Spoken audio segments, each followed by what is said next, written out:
Hey, this is Laura Gilson, and I just want to make a quick video about two very separate experiences I've had in the last couple of days. It was interesting last night as I sat with a family who's faced some challenges this last year with unemployment, having to make decisions about money and moving 401ks and rolling 401ks and how to deal with unemployment and money given to them from separation of company and the challenges of wanting to have the time to do some things and fulfill maybe some dreams.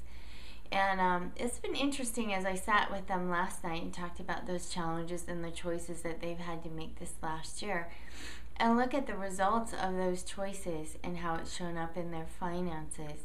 And then tonight sit down with a completely different set of circumstances with some people who've owned their own businesses for 30 years, have never worked for anyone else, but have had that experience.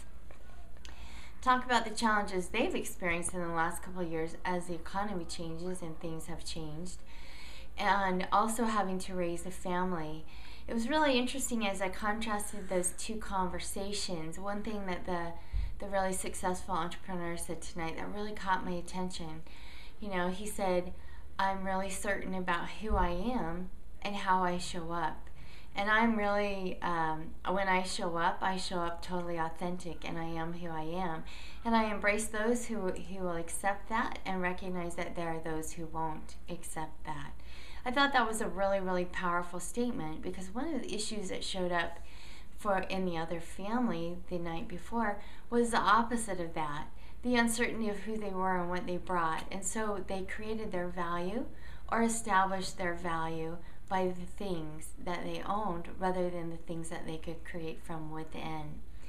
It gave me a time to just kind of think and ponder, looking at how we face life and challenges and finance. And it's interesting because I find that it's hard to separate finances from a state of being or a mental state or a plane that we live from.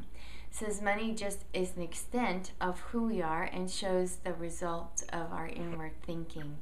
And so when I contrast the two of one who feels like their identity is created from value versus one who is certain about who he was, the conversation about the future and what that looks like becomes a completely different conversation.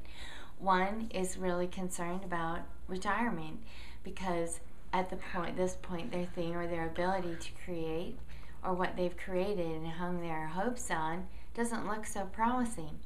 The other guy, even though facing challenges and express some of the things that he's going to have to do and the investments he's going to have to make to be able to stay current in his market, has complete confidence and peace in his ability to be able to meet the future because it's all about him and what he can do and the certainty in that place that he lives from. I thought it was an awesome message.